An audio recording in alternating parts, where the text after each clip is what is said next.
그러면 우리 시장에서 조금 더 깊이 들어가서 투자 포인트 또 시장의 흐름을 알아보겠습니다. 오늘은 이데일리 마케팅 센터의 권소연 센터장과 이야기를 나눠보겠습니다. 안녕하세요, 센터장님. 네, 안녕하세요. 네, 반갑습니다. 네. 새해 복 많이 받으시고. 많이 받으세요. 네.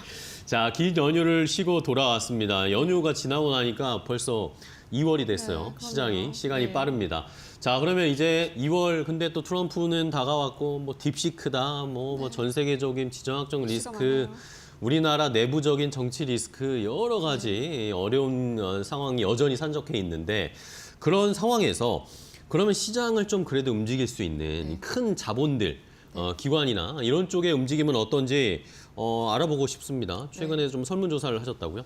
저희가 매년 초에 하는 네. 설문조사긴 한데요. 보통 이제 큰 손이라고 하면 뭐 국민연금, 뭐 사학연금, 공무원연금 이런 이제 연기금이 또 연기금. 있고 이제 행정공제회라든가 뭐 과학기술인 공제회, 뭐 경찰공제회, 교직원 공제 뭐 이런 공제회가 있어요. 그리고 또 이제 납부한 보험료를 굴려야 되는 보험사들 이런 데도 보통 이제 우리가 큰 손으로 치는데 이런 곳들의 이제 최고 투자 책임자 혹은 이제 투자 전략 실장 이런 분들을 대상으로 이제 설문조사를 하는데 올해는 15곳의 CIO 그리고 투자 전략 실장을 대상으로 설문조사를 해봤거든요. 근데 워낙 이제 대규모 자금을 굴리는 곳들이니까 그쵸. 이런 곳들이 시장을 어떻게 전망하는지 그리고 이제 올해 어떤 자산을 유망하게 보고 있는지 이런 걸 들어보면 아무래도 이제 투자하시는 분들 좀 인사이트를 좀 얻을 수도 있고 이런 기관 투자자들이 자금을 받고 싶어하는 뭐 사모펀드라든가 네, 벤처캐피탈 그쵸. 이런 데들이 있거든요. 이런 데들도 이제 참고할 만한 상황이라서 그런 것들 위주로 이제 설문조사를 해봤습니다. 네, 좋습니다. 자, 뭐 개인 뭐 시장에는 개인도 있고 외국인도 있고 뭐 여러 주체들이 있지만 여러분들 뭐 수급창 열어보시면 그 옆에 쭉쭉 나옵니다. 그렇죠? 보험도 있고 연기금도 있고 공제회도 있고 이런 기관들은 어떤 투자 전략을 세우고 있을지 새해 뭔가 전략을 세웠을 텐데 자, 그러면은 일단은 뭐 국내적으로 봤을 때 아직도 뭐 대통령 탄핵과 관련된 뭔가 명확한 결론이 나지 않은 상황이고 아직도 좀 불안정한 상황인데 이런 상황에서 지금 말씀해 주신 그런 큰 손들은 시장의 분위기 어떻게 보고 있나요? 뭐 비슷할 거예요. 아마 이제 일단 대외 신뢰도가 굉장히 추락할 것이다라는 네. 우려를 상당히 하고 있었는데 저희가 질문 중에 하나가 정치적 불확실성이 한국 자본시장 대외 신뢰도에 미치는 네. 영향에 대한 질문이 있었어요. 그쵸. 아주 많이 영향을 미친다가 5점이었고 전혀 미치지 않는다가 1점이라서 이제 5점 척도로 진행을 했는데 5점 만점에 4.27점이 나왔어요. 굉장히 높네요. 굉장히 이 대외 신뢰도의 타격이 불가피하다라고 이제 보고 있는 건데요. 사실 이제 비상계엄 선포되자마자 국회의원들이 국회의사당을 모여들어서 다음날 새벽에 이 계엄이 해제가 됐었잖아요. 그때까지만 해도 이제 글로벌 시장에서는 평가가 한국의 민주주의의 힘이 굉장히 놀랍다. 그리고 한국이라는 나라가 굉장히 시스템으로 돌아가고 있는 나라구나라는 평가였는데 그 윤 대통령의 탄핵 소추안이 국회에 의결이 되고 나서 그 다음에 대통령 대행을 맡은 이 한덕수 국무총리 탄핵안까지 의결을 하면서 조금 시각이 확 돌아섰어요. 그때 이제 뭐 일단 탄핵에 대해서 상당히 우려하는 쪽으로 네네. 변화를 많이 했고 이런 이제 이 너무 야당의 폭주라고 할 수 있는 이런 상황이 한국의 국가 신뢰도에 타격을 줄 수밖에 없다라는 분석들을 굉장히 많이 했었는데 큰 손들도 마찬가지로 그 부분을 꽤 우려하는 모습이었습니다. 네. 자, 어쨌든 뭐 대외적으로나 대내적으로나 국내에서도 이걸 지금 불안정한 상황, 뭔가를 결정할 수 없는 상황이 계속 이어지는 게 우리로서는 시장의 입장에서는 너무 제일 안 좋은 거잖아요. 그러면 아무래도 이런 큰 손들도 뭐 운영하는 자금도 많은 상황이니까 이 대외 환경이나 상황에 민감하게 반응할 수밖에 없는데 아무래도 그러다 보니까 올해 투자를 조금 소극적으로 하지 않을까라는 걱정도 돼요. 일단 국내 정치적 불확실성이 올해 투자를 위축시킬 건지라는 질문도 좀 있었는데 굉장히 위축될 거다가 5점이고 이제 뭐 크게 위축되지 않을 거다라는 게 1점이었는데 3.47점이 나왔어요. 그러니까 절반 이상이 나온 거죠. 네. 그러니까 사실 시장이 가장 싫어하는 게 불확실성이고 지금은 이 한국에서 불확실성이 언제 해소될지 모르는 상황이잖아요.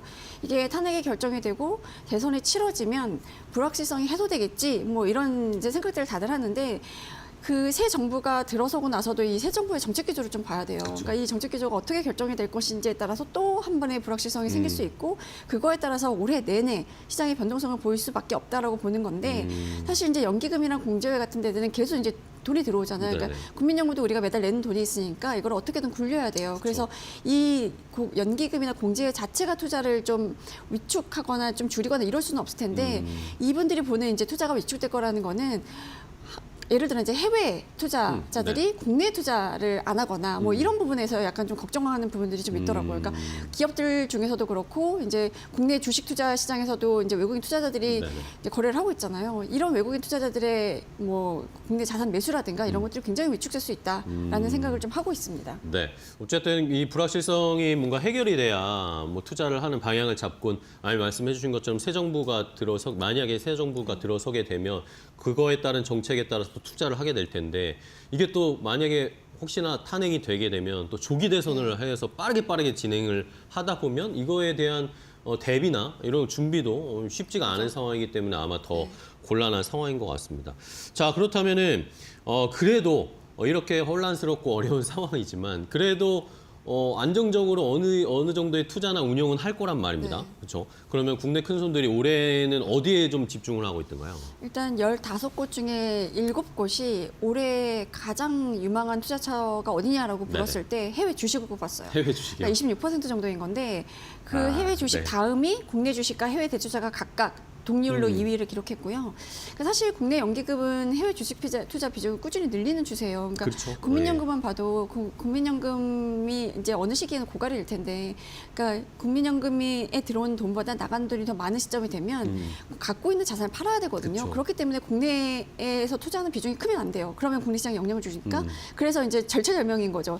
해외에 투자할 수 있는 이제 해외 투자 비중을 넓혀야 되는 상황인 건데 지금 국민연금 해외 주식 비중이 작년에 33%였어요. 근데 네네. 올해 35.9%까지 높일 계획이고 뭐 사학연금이나 공무원 연금도 작년보다 뭐 한 1~2% 포인트 정도 이제 해외 주식 비중을 늘릴 네네. 예정인데 사실 우리가 해외 주식이라고 하면 국내를 제외한 해외 주식을 이제 생각을 네. 하는데 여기서 말하는 해외 주식은 대부분 아마 미국 그렇죠, 주식일 미국이겠죠. 거예요.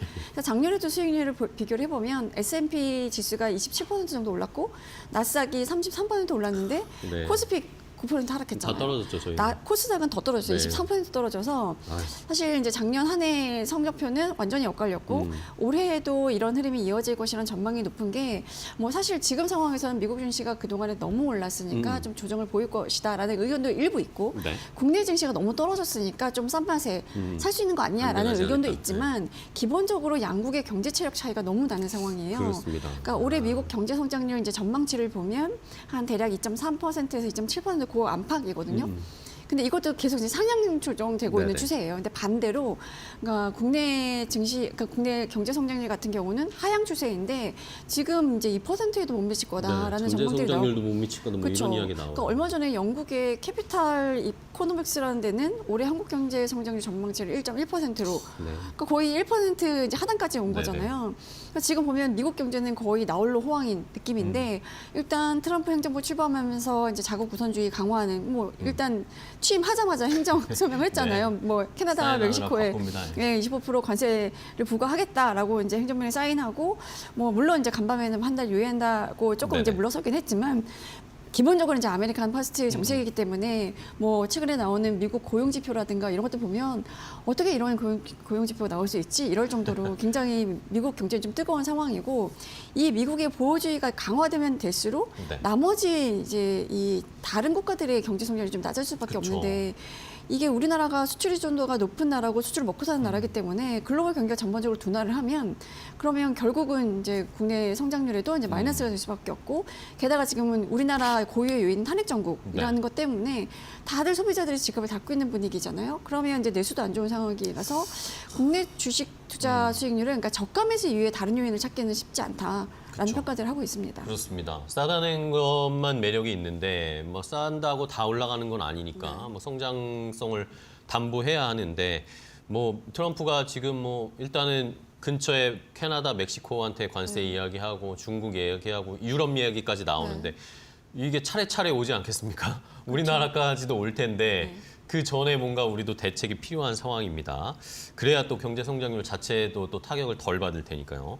자, 그렇다면은 뭐 어쨌든 뭐 많은 돈 많은 개인 투자자분들도 요즘 뭐 해외 주식, 미국 주식 너무 많이 하시니까 그런 자연스러운 순리인 것 같은데 그럼 두 번째가 이제 국내 주식하고 해외 대체 투자가 거의 비슷하다고 네네. 말씀하셨는데 국내는 뭐 국내 시장은 뭐 살짝 말씀해 주셨고 해외 대체 네. 투자 같은 경우에는 어느 쪽으로 지금 관심이 있대요? 지금 대체 투자 비중도 사실은 이제 연기금 공제가 꾸준히 늘려오긴 네네. 했는데 한국 투자자들의 해외 대체 투자는 사실상 부동산에 좀 몰려 있었었어요. 네네. 그 중에서도 오피스 빌딩을 좀 많이 했었는데 과거에 뭐 2017년, 2018년, 2019년 이럴 때 미국을 비롯해서 이제 유럽의 주요 선진국의 네, 맞아요. 도시의 중심가. 네, 빌딩을 사고 그렇죠. 막 그런데 그랬죠. 이제 네. 우리가 보통 이거를 코어 자산이라고 하는데 네. 그런데 오피스 빌딩을 좀 많이 샀거든요. 그러니까 입지가 좋으니까 절대 공시를 날 일이 없고 그 가격도 안 떨어지지 않겠냐. 뭐 부동산이라는 건 사실 입지가 거의 대부분이니까. 그런데 이게 이제 코어 자산이 너무 오르고 막 이러니까 이제 교외 지역 빌딩까지도 많이 샀단 말이에요. 그때 한국 투자자들이 호구라는 평가들이 좀 많았었어요. 그러니까 어떤 빌딩을 이제 매각을 하는데 한국 증권사들끼리 가서 경쟁을 해서 네. 가격을 높여놓고 뭐 이래서 좀 호구 역할을 했다라는 얘기를 좀 많이 했었는데 이게 코로나19가 터지고 나서 재택근무가 일상화가 되고 공실이 발생하고 임대료를 못 받아서 배당을 못 주는 그러니까 결국은 이제 기한이익 상실, 뭐 EOD 상태에 빠진 곳들도 이제 수두룩했거든요. 그래서 이 해외 대체 투자에 대한 관심은 여전히 높은데 이제 부동산은 조금 이제 내려왔고 대신 그 대체 투자 중에서도 사모 대출에 대한 관심이 제일 높았어요. 사모 대출이요? 네. 자, 그러면 뭐 저도 기억이 납니다. 예전에 막 증권사들이 뭐 런던에다 빌딩 샀다, 뉴욕에 샀다 네. 그런 뉴스가 한참 많이 나올 때가 있었는데 그럼 부동산에서는 일단 한번 약간 삐끗 실패를 맛본 것이고 네. 사모 대출에 관심이 많다는데 그게 어느 정도 규모예요? 그러니까 대체 투자 자산 중에 뭐 주목할 분야를 묻는 질문을 저희가 네네. 따로 질문을 넣었었는데 사모 대출이 30.8% 가장 높았고요. 부동산, 사모 주식, 세컨더리가 각각 이제 19.2%로 이제 공동 2위를 했고 네. 인프라가 11.5%로 이제 뒤를 이었는데 그 3분의 1 정도가 이제 사모 대출을 꼽은 거는 네네. 여전히 금리가 높기 때문이에요. 그러니까 뭐 미국을 비롯해서 우리나라도 지금 금리 인하 기조로 접어들긴 했는데 생각보다 인하의 속도를 좀 내지 그쵸. 못할 조금 거라는 늦춰지고 전망들이 좀 있잖아요. 그러니까 여전히 이제 금리 매력이 있는 거죠. 근데 사모 대출이라는 거는 운용사가 이제 기관 투자자들보다 자금을 모아서 그 자금을 기존의 전통적인 금융권, 그러니까 뭐 은행, 증권사 은행 이런 대출도 안 데로부터 대출 못 받는 곳들한테 이제 빌려주는 건데 이게 공제 같은 경우는 이제 5% 이상의 수익을 꾸준히 내야 되는 상황이라서 사모 대출에 투자하는 게 조금 안정적인, 그러니까 그 뭐 이제 이자 수익이 계속 나올 수 있는 거라서 사모 대출에 대한 관심이 이제 굉장히 높은 것 같습니다. 그렇습니다. 그러면은 이제 부동산을 가장 많이 했었고 이 사모 대출, 사모 그 이야기 나왔는데 그러면은 사모 주식도 아까 살짝 언급해 주셨는데 사모 주식 세컨더리 이쪽도 2위를 기록해서 꽤나 많은 비중인 것 같은데요. 그렇죠. 일단 뭐 부동산 사모 주식 세컨더리 이렇게 공동 2위인데 부동산은 이 정도면 많이 떨어졌네. 조금 사볼까 뭐 이런 느낌인 것 같고요. 이제 그 사모 주식하고 세컨더리 같은 경우는 그 사모 주식 같은 경우는 이제 증시에 상장되어 있는 그 상장 주식 말고 그 장외에서 거래할 수 있는 주식들 있잖아요. 그러니까 예를 들어 뭐 우리나라에서도 이제 유니콘으로 가고 있는 기업들 혹은 유니콘 가능성이 있는 곳들을 이제 초기 단계부터 투자하는 곳들을 보통 이제 사모 주식 투자라고 많이 하는데 워낙 미국 증시가 많이 올랐으니까 그 미국 증시에 상장되어 있는 이 주식들은 조금 고평가가 됐다. 그러니 이제 장외에서 한번 찾아보자. 지금 초기 단계에 들어가면 초기 단계에 들어갈수록 나중에 이제 상장이 됐을 때 그 수익률이 높으니까. 그래서 뭐 국내 큰 손들도 지금 상장 주식보다는 뭐 시리즈 B나 C 뭐 약간 이제 후기 단계거든요. 처음에 이제 엔젤 단계, 시드머니 단계에서 뭐 시리즈 A, B, C 이렇게 나가다가 마지막에 프리 IPO 단계까지 가는데 이제 큰 손들은 뭐 C 단계, 프리 IPO 단계에 있는 곳들을 이제 찾아서 투자하기를 원하는 곳들이 좀 많고요.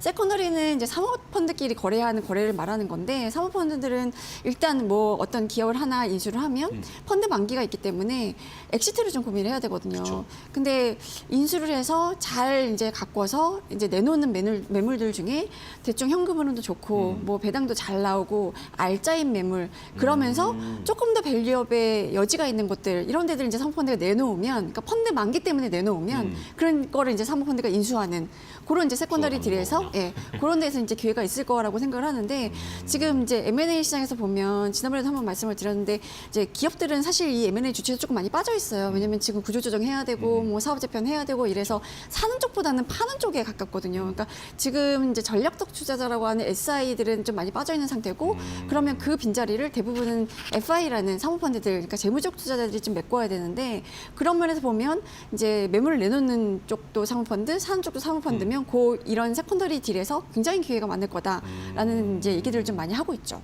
그렇군요. 자, 이렇게 뭐 사업, 뭐 주식, 뭐 세컨더리까지 봤는데 그러면 부동산은 아예 요즘에 관심이 많이 없어진 거예요? 그러니까 아니면 부동산도 대형 돈 많이 네. 들어가는 거 말고 이제 각계전투하는 건가요? 그러니까 우리가 보통 이제 오피스 빌딩에 많이 투자를 했었잖아요. 네네. 근데 이 상업용 부동산도 종류가 굉장히 많아요. 그러니까 오피스 그렇겠죠. 빌딩도 있고 이제 리테일 우리 쇼핑몰 같은 리테일 그 부동산도 있고 그리고 물류센터라든가 호텔 이런 데도 있고 이제 그 데이터 센터 이런 데도 이제 관심이 많았던 곳들인데 일단 뭐 오피스 빌딩 같은 경우는 가격대가 굉장히 많이 떨어지긴 했죠. 근데 지금 코로나19 때문에 재택근무가 일상화가 되긴 했지만 선진국에서 조금씩 그런 추세가 생기고 있다고 하더라고요. 하이브리드 근무를 하는 거예요. 그쵸. 그러니까 일부는 집에서 그쵸. 하고 반은 사무실 가고. 그러니까 사무실 수요가 이제 조금씩 늘어나고 있네라는 이제 기류가 좀 포착이 되고 있고 그렇다면 이제 공실률도 좀 해소되지 않겠냐? 뭐 이런 차원에서 좀 가격이 떨어진 오피스 빌딩을 좀 관심을 가져볼 만하다는 평가고요. 네. 그리고 이제 요새 미국에서는 멀티패밀리라는 자산에 대한 관심들이 좀 생겨나고 있는데 멀티패밀리요? 그러니까 원래 미국에서는 멀티패밀리라는 자산에 대한 관심이 있었는데 우리나라 투자자들이 여기에 관심을 갖기 시작하는 거예요. 근데 우리나라에서는 주거용 부동산은 상업용으로 만들지는 못하잖아요. 네네. 이게 집값에 대한 민감도가 굉장히 그쵸, 높기 그쵸. 때문에 미국에서는 다들 단독주택인데 이제 집값이 비싼 도심지에서 조금 벗어난 교외와 도심지의 중간 지역에서는 약간 뭐 4층짜리, 5층짜리 우리가 플랫이라고 부르는 이런 아파트라고 하기는 조금 애매한 이런 식의 이 멀티패밀리들이 생겨나고 있어요. 근데 이런 것들을 상업용으로 만들어서 뭐 이제 임대를 주는 건데 뭐 워낙에 이제 아까 하이브리드 근무 이런 문화들이 생기기 시작하면서 네. 도심지는 너무 비싸고 이제 교외 지역은 너무 멀고 이러니까 요 중간 지역의 멀티패밀리에 대한 수요가 좀 있다고 하더라고요. 그러니까 수요가 있으니까 공실은 그렇게 걱정을 안 해도 될 거고 이게 수요가 있다 보니까 임차인을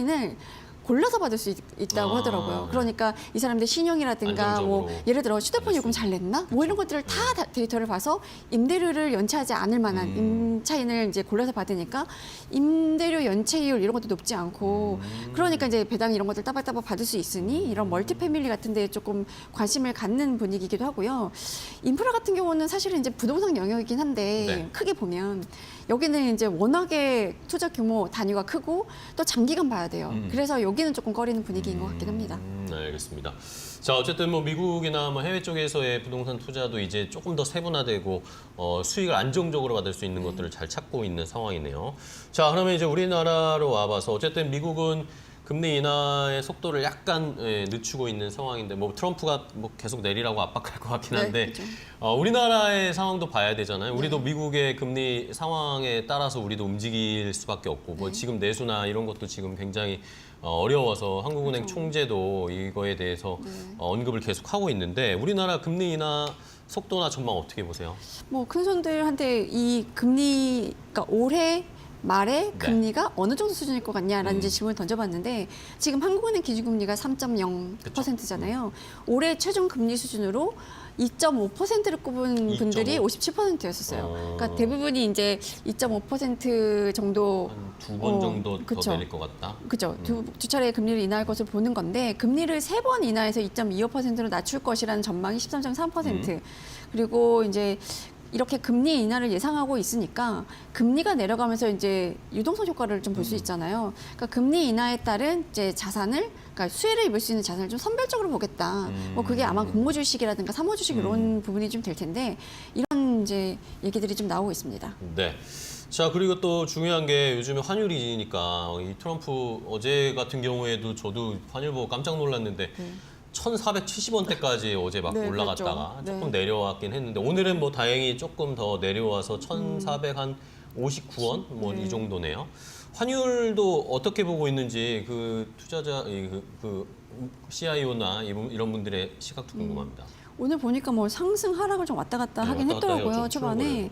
그래서 뭐 약간 방향성을 좀 탐색하고 있는 분위기긴 한데 어제 장중 고가 기준으로 1월 13일 요 최고를 기록했잖아요. 그쵸. 근데 워낙에 지금 트럼프 대통령이 관세 부과를 하면 관세가 붙어서 들어오는 이제 물건들의 가격이 높아지고 그럼 미국 내에 이제 물가가 오를 수밖에 그렇죠. 없고 인플레이션. 그러면 연준이 네. 금리 인하 속도는 더 느려질 수밖에 없고 그러니까 이거 자체는 이제 달러 강세 요인이잖아요. 달러가 되고, 네. 그래서 실제로 이제 글로벌리 달러도 이제 강세를 보이고 있는 상황인데 큰 손들한테 이 원달러 환율 이제 네. 레인지를 좀 물어봤거든요. 올해 환율 1,300원에서 1,400원대를 전망하는 비율이 73%로 압도적으로 높았습니다.